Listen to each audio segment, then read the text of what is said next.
So we're in Exarcheia at the moment in Athens. Exarcheia being the heart of the social the space, the chordo, they call it in Greece, of the anarchist and anti-authoritarian movement. We can, like a heart, there's arteries and veins that spread out throughout the city, but where we are here, in a couple of metres, we've got the memorial to Alexander Grigoropoulos, and there's a liberated park, another 10 metres here, and all around us are all the squats and social centres that make up the anarchist and anti-authoritarian chordo. So where we started the walk today was where when a protest gets going, it's a kind of central meeting place, but it's not just for anarchists and anti-authoritarians, it's a meeting place for the communists and the Trotskyists, Stalinists and Leninists and all that sort of stuff. But that's where we started. But here is where kind of all the black blockers and the anarchists and authoritarians come from. They spill out from these streets and all the squats above us into these marches. And in the marches, a lot of the more recent activity has been in regard to protecting migrants or defending migrant spaces, particularly as Golden Dawn members have started to attack, murder, beat up migrants from this area, from this sort of area of Exarcheia. People will get on the anarchists and authoritarians will get on their motorbikes and scooters and spill out into the migrant neighbourhoods to protect the local communities there. One of the remarkable things for me, at least, I certainly don't have it in my environment in Australia, is that the walls are an outlet for political communication.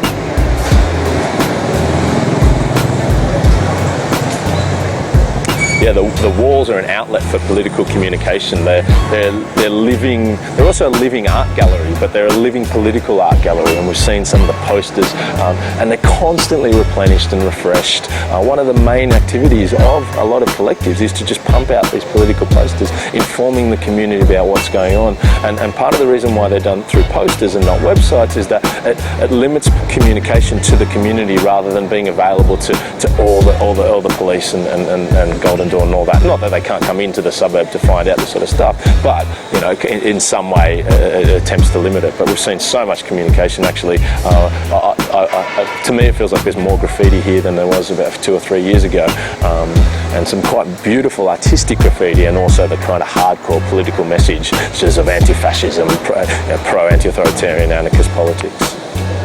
And this is the anarchist and authoritarian movement at the forefront of challenging Golden Dawn, of challenging fascism. The Greek state, okay, so we're in 2013 November, and the Greek state's finally intervening and banned the political party, but for the last 2.5, 3 years, 4 years, 5 years, this party and their members and their offshoots have been killing migrants, they've been bashing people up, they've been hitting communists, anti-fascists, and nothing was done. The state wasn't done because the police force and the police force were complicit in it. One of the interesting statistics that came out during the last election was that 1 in 2 policemen and women in Athens voted for Golden Dawn. So you've got this far-right party protected by the police, not more than just sympathy. They're their voters, they're their constituents.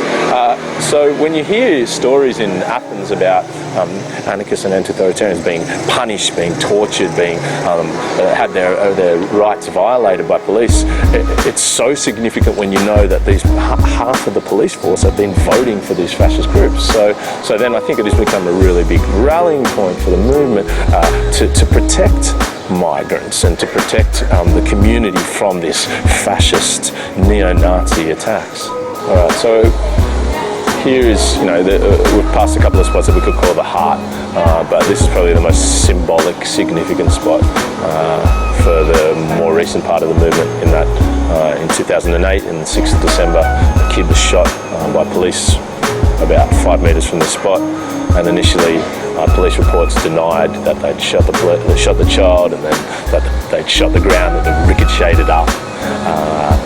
And then there were some eyewitness reports that said, actually, no, we did see this happen. It hit in the media, and then Athens burned for 14 days. Huge insurrection, riot uprising, and from this actual location. So in that regard, it's quite symbolic, and you can see the kind of graffiti that's around represents that.